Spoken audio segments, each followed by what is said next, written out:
great Izzet deck earlier, and I believe a Boros deck in the second draft of today.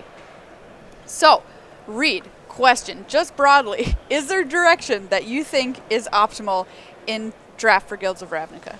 No, I think you have to be open. The rewards of finding an open guild and being past the powerful gold cards are quite high. So rather than just pick what you think is best and risk fighting with your neighbors, I think it's a little bit better to go in with an open mind and be willing to see what cards you open, what cards you're getting past, pick 3 and 4, and follow those signals and be willing to draft any of the 5 guilds. Should be said, we've got a lot of stacked players here in our top 20, by the way. Ari Lax, who'd been watching a lot today, came in 9th. Ely Cassis came in 11th. Alexander Hain in 14th. Lucas Siao in 16th. And Rich Ho in 19th. So a lot of really recognizable players just barely missing out on the cut there. All right, so we're going to kick things off in this top 8 draft with Alex Watt. Now, Alex was our last undefeated player in the Swiss rounds, 12-0 after the sealed deck in the first draft. How about we start things off with a Niv Mizzet? Come to think of it, his 3-0 draft in the morning today was a really nice Izzet deck, so I'm sure he's willing and able to first pick this Niv Mizzet and put together something nice. Yeah, just you kind of can't ask for very much better than a Niv Mizzet. Here, pack one, pick one in your top 8 draft, Reed. Yeah, absolutely not. Just going through the pack, making sure he's not missing anything. What might he be able to get on the wheel and taking note of any tricks that he might be passing around the table there. But clear pack one, pick one, Niv Mizzet. Alex Watt is from Ontario, currently a college student. Yeah, he had a 3-0 Izzet draft today. And not a very good a Boros deck that he wasn't very fond of later today. Sure, but after 12-0, all he needed was one handshake win in the three rounds, and he was able to get that. All right, here we go. Pick number 2, Bounty of Might at the front. Boy, not what he was hoping for. There's really no strong Izzet card. I mean, Leapfrog is okay, but nowhere near the power level of an Artful Takedown or a Bounty of Might. So he might just take a card that doesn't particularly go well with Niv Mizzet based on strength, and then see where the draft goes from there. All right, so we are going to pick up Bounty of Might, a card that can be extremely powerful. You can spread it out. It is an instant. You can use it on defense, blow out your opponent's team. You can use it just to 9 somebody out of nowhere. So with that pick, I wouldn't say necessarily that Alex is switching into green. He's just taking a powerful card and seeing where the draft takes him. But I think now with pick 3, Crackling Drake, that's a little bit of a signal and just almost one of the best cards, probably the best non-rare in the format to pair with Niv Mizzet. So I think he's going to jump on that and just say, yeah, I mean, the cards are telling me to go into the Izzet League. Yeah, might as well do it. All right, Crackling Drake is the pickup here, pick number 3 for Alex Watt. Nice one, as you pointed out. By the way, draws a card when it enters the battlefield. Let's all make a promise to each other not to forget that. Mostly saying it out loud for myself. Ooh, Direct Current in here. Nice. 4th pick, Direct Current, one of the stronger red commons. Another nice signal that he's going down the right path. Yeah, Direct Current's done a lot of work this weekend. Nice other jumpstart card in there as well, and Radical Idea. But Direct Current just way higher on power level. And goes well with the Crackling Drake. All right, everything's going according to plan, Reed. Yeah, with that one little stumble of pack 2 not having any strong Izzet cards, Alex seems to be right on track with beautiful pickups, pack 3 and 4, and maybe a hint that red is going to be an open color. And here, I mean, there's some dubious news, which is that red does still seem open, but it's with a Legion Guild Mage, which, of course, a Boros card, not an Izzet card, but Electrostatic Field, still nice pickup. He did need an early drop, and that's going to go perfectly with any of the Spells Matters cards. Yeah, able to do, potentially if you play it early, a fair amount of damage throughout the course of the game. Taking a look here, he has access to a Locket if he wants. Yeah. Ooh, an Affectionate Indrik. Best card, probably. I would agree with that. I think Affectionate Indrik is the best card in the pack. Also, a pretty reasonable signal and a card that's splashable, though I would caution you if you first pick Niv Mizzet to be very conservative with your splashes because you have such a powerful card that can't be cast off of any non-island mountain lands. So staying on track with an Izzet Locket is exactly what I would do. Nice. Oh my gosh. Beacon Bolt and Goblin Electromancer in this pack here? Yeah, this is like a dream. Beacon Bolt, a super strong Izzet card to receive late here. What do you take, the Beacon Bolt or the cards that make everything cheaper? I would take Beacon Bolt, although Goblin Electromancer can be amazing in the right Izzet deck, but I would rather lock up the important spells before I take Electromancer, because you could wind up with Electromancer and not that many things that go well with it. Guild Summit. Do it. For me, I'm looking at Devious Cover-Up. That's a card that I want to have access to one of in any slow blue deck. Wishcoin Crab, also a card that we've seen, make a lot of decks this weekend. The 2/5 body just blocks basically everything for a good chunk of the game. Yeah, I came into this weekend thinking Wishcoin Crab, okay, it's sort of a marginal sideboard card if your opponent's attacking you on the ground, but I've been much more impressed over the course of this weekend. I think that's a card that's fine to make your main deck and one that should be you should be paying attention to. Passwell Adept is Alex's choice here. 1/3 can make things unblockable. I actually really like that pick from Alex Watt. He passed up on Maximize Velocity, which is traditionally a card that Izzet would be interested in, but I think he's drawing a really important distinction that he's going to be the Izzet control deck, curving all the way up to Niv Mizzet, and not so much the Izzet aggro deck with leapfrogs and maximized velocities and things like that. So picking up a defensive 2-drop is better than picking up a purely offensive spell. And you know what? He's going to have a shot at it anyway with maximized altitude. Actually going to take Prey Upon out of the pack here. Mm-hmm. And you know what's really interesting, Reed, we talked about this a little bit this weekend, is the different flavors of Izzet, the different flavors we can get in the various guilds we build. Celestia, for instance, aggressive versus just saving everything for your top end. Exactly. I think Izzet is the guild where it's most divergent between the two possible strategies of drafting it.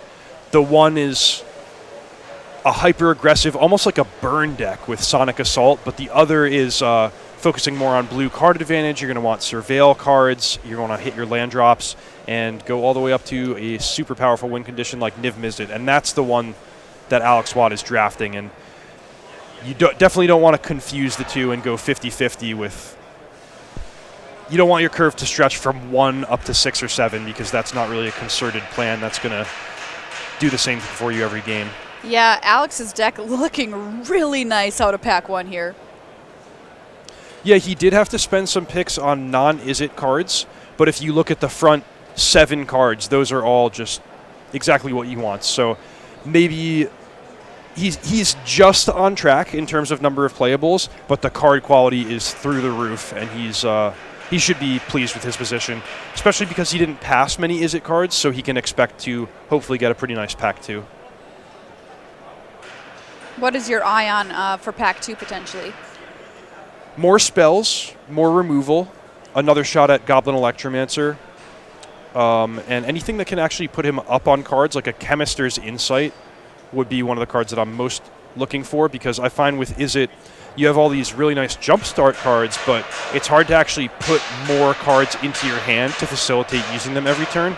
But if you get something like a Chemister's Insight that's a cool 2-for-1 and eventually even a 3-for-1, you'll be really happy. Make your deck function exactly as you want it to. All right, let's take a look at pack 2 here. Will it be as kind as pack number 1? 2 Alex Watt Camaraderie are rare. There's a Hypothesis that goes into the deck. Great Cosmotronic Wave at the back, but Hypothesis is a great card. I think so. Now, here's an example. If I was the Izzet aggro deck looking to curve out and push damage, I would be really interested in that Smelt Ward Minotaur. But I think for what Alex Watt is drafting, Hypothesis is the card. Yeah, great point, Reed. You've got to know which version of the Izzet deck you're playing. Smelt Ward Minotaur, great card, especially in an aggressive deck, as you say. In his survey here, what would winning Grand Prix Montreal mean to you? Alex says, I could finally justify the amount of hours spent on Magic Online. Piston Fist Cyclops here. Ooh, a Hellkite Whelp, an Erratic Cyclops, and a Disdainful Stroke. I think he's going to look at Erratic Cyclops here. That's a great Izzet card. It's both a win condition and just a super nice defensive body. 0/8 means it's not going to die to any damage-based burn spells or fight cards, and it can block anything on the ground. Yeah, Erratic Cyclops. Beware when it attacks. 4-0. Trample not bad either on that bad boy.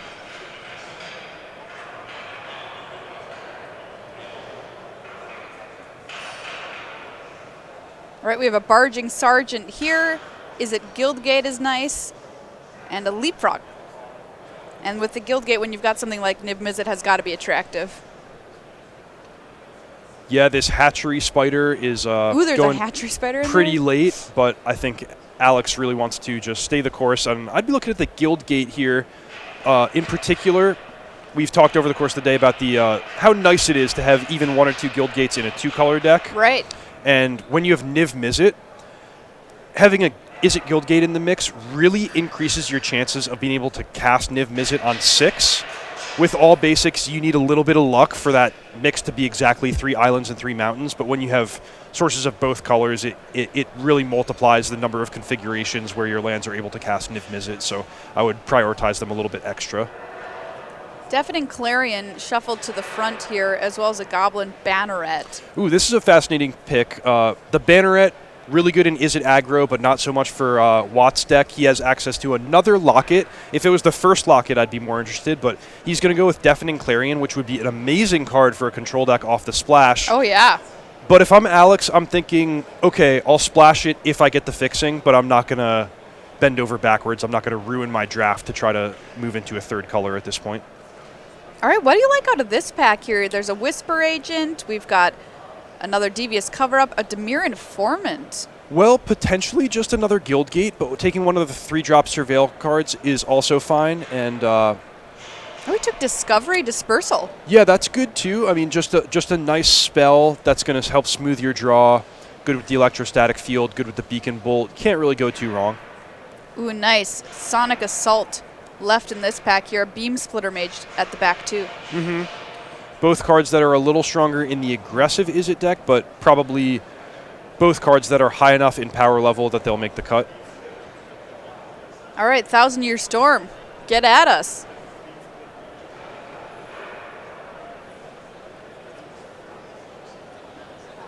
Did you see that game, Reed? No. Oh, my gosh. You'll have to fill me in. Oh, Thousand Year Storm. We went off. Dealt 17, I think, over the course of 2 turns. Amazing. It was awesome. Goblin Crater Maker, the pickup here for Alex. Really nice 2-drop. Take out a utility creature or just trade against a Boros deck. We saw it destroy a Locket earlier today, too. Mm-hmm. That was a cool play. Don't forget that second mode. There's the Wojak Bodyguard. Fresh-Faced Recruit. So here I'm liking Fresh-Faced Recruit or Wall of Mist. One thing that's nice about Wall of Mist is if he does splash the Deafening Clarion, it will survive. He could also think about the Dimir Guildgate as a splash for his Discovery Dispersal, the Dispersal half. So why do you think he's picking up something like Fresh-Faced Recruit?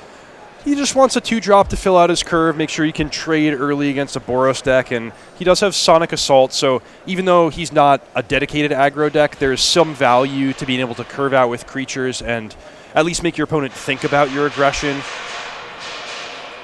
Balance is always important in a limited deck. Barging Sergeant added to the pile here for Alex Watt in our top 8 draft, pack number 1. Or excuse me, pack number 2. Boros Locket, another Barging Sergeant. So the way things have broken, Alex actually is picking up number of aggressive red cards to shift at least a little bit the direction that his deck is going. I think if he had his way, he would still draft the really slow, consistent value control deck. But, you got to worry about just crossing the finish line in terms of getting 23 playables. And these cards are all fine.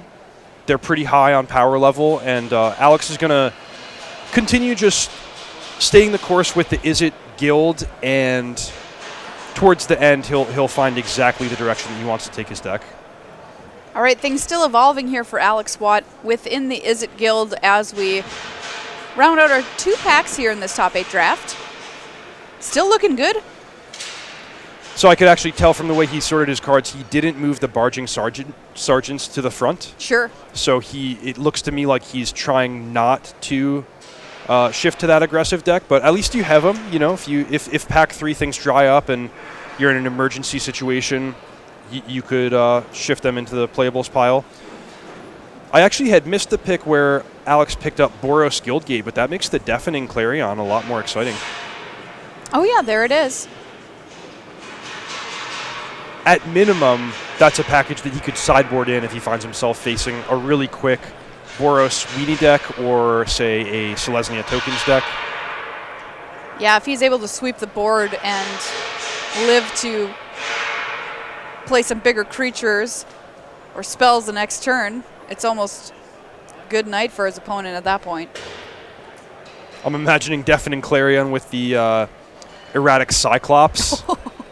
Wipe everything else off the table, give my creature +3/+0 and lifelink. Yes. Could have some big turns.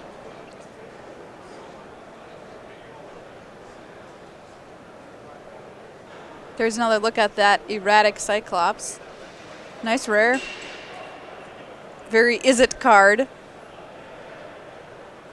Something I've loved about watching Guilds of Ravnica this weekend especially is seeing how some of the guilds play out so very well to the flavor from the set. And when you play Izzet, you feel like an Izzet mage putting together some crazy invention and trying to make a win out of a lot of little individual pieces. Mm-hmm. Wow, Murmuring Mystic, a great pickup for an Izzet deck. Yeah, we've seen Murmuring Mystic just be an absolute all-star all weekend long, Reed. If he's lucky enough that there might not be a second Izzet drafter at the table, he could wheel that Goblin Electromancer. That would, I mean, that's sort of like pie in the sky type thinking, but it's within the realm of possibilities. All right, Murmuring Mystic, get in. Good kind of at any stage of the game, a way that we evaluate limited cards. Yeah, the 5 toughness on Murmuring Mystic just makes it so strong, so difficult to answer, a roadblock for anyone attacking on the ground, and soon enough, a roadblock for anyone attacking in the air.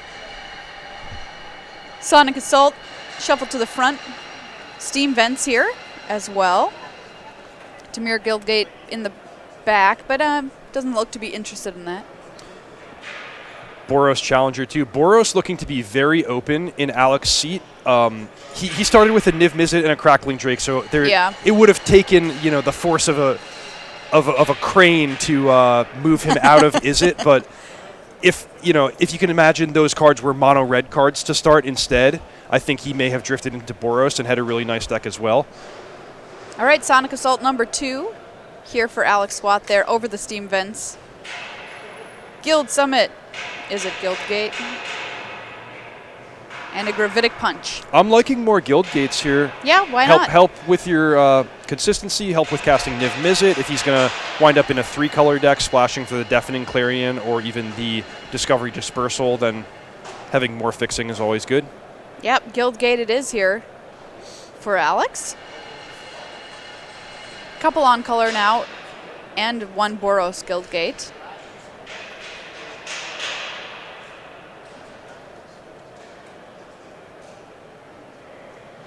Pack number 3, there's a Dimir Spybug. Wojek Bodyguard. Another Boros Guildgate, a Capture Sphere. Nice pickup. Yeah, I'm liking Capture Sphere. Alex he's got a couple great removal spells, but he doesn't have the super abundance that would make me pass up on a Capture Sphere. So I think this is just a nice card to round out his answers. Even going to be really valuable if he faces something like a True Fire Captain or a Conclave Cavalier. Yeah, plenty of creatures on Ravnica that you don't even want to die to damage-based removal. Exactly. Whoa! Whoa! What? March of the Multitude still in this pack? Wow. Okay. And I think he might just pass it along here. I'm looking Sinister Sabotage in this situation. Yeah. I mean, put him in the ring. Sabotage wins. Yeah. Yeah, you feel a little better passing March of the Multitudes if you have an answer to it, but Oh, still not giving you that warm, secure feeling when you're passing one of your potential opponents a March of the Multitudes like pick 6 here. Another capture sphere. Rubble Belt Boar in this pack, too. Nice to have another sphere in the deck, or maybe a boar. I like Sphere. All right, and that it is. 2 capture spheres here for Alex Watt.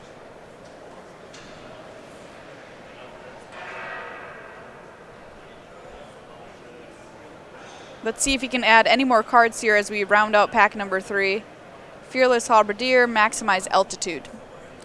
Yeah, you know, I could actually envision the Halberdier making his deck just as a placeholder. He's got a lot of cards that cost 4 mana, so something that he can play to the board for cheaper might be nice, but only Alex really has a count at this point of his number of playable cards, what his mana curve looks like, so I'm just speculating based on what I've seen from the picks and not so much. I don't really have an image of his deck in my head. There's Garrison Sargent that I picked up there. I mean, maybe a teensy tiny part of him is thinking if he splashes that Guildgate, Sargent's going to be pretty okay in his deck as he's got 3 gates. It's certainly true, yeah. Skyline Scout here. Oh, and more, wow, Selesnya. Wow, Selesnya wide flowing. open. Ledev Champion here. Oh, it's painful. He's like, I cannot pass this. Yeah, but it's funny, like, he's counter-drafting the Selesnya card and just passing along a Rosemane Centaur, so yeah, that's true. The Selesnya player will never even know what they missed out on. They'll just be like, yes, Rosemane Centaur. I willed it. Sure Strike. Do you like a Sure Strike in your Izzet deck? More in the aggressive version. I think it would be like at a 23rd card at best with what Alex has. Yeah, he's taking those prey pawns out of these packs pretty aggressively. That's the second one he's hate drafted here. So where do you think he ended up? Do you think he ended up... Oh, another Guildgate. Yeah, that Boros Guildgate's a nice pickup. Helps him splash the Deafening Clarion, which I think he will definitely do now. Did he end up in the more aggressive version of this deck, the more controlling version, or somewhere in the middle? More controlling. He's got the splash into the 3rd color, and for a board sweeper nonetheless. He has the Crackling Drake. He has got the Murmuring Mystic. So I think Alex is certainly looking to play for the late game. Okay. And there you have it. Alex Watt's top 8 draft. And is it Dream Read? It's a good question. Now, if you go by raw power level, it's through the roof. If you just looked at the top like 10 or so cards in Alex Watt's deck, it's amazing. What I don't know from my position here is how comfortable he is in terms of his number of playables. So it might be the case that he lays out 16 cards and he goes, yeah, my deck's amazing, and then, ooh, I have to add a few more questionable ones. But still, I mean, with Niv Mizzet, Crackling Drake, a few other really strong highlights, you can't be disappointed with your deck. And as long as Alex is able to round out the rest of it, I think he's in great position, could easily wind up being the winner of Grand Prix Montreal. All right, well, another draft to watch. Don't go anywhere.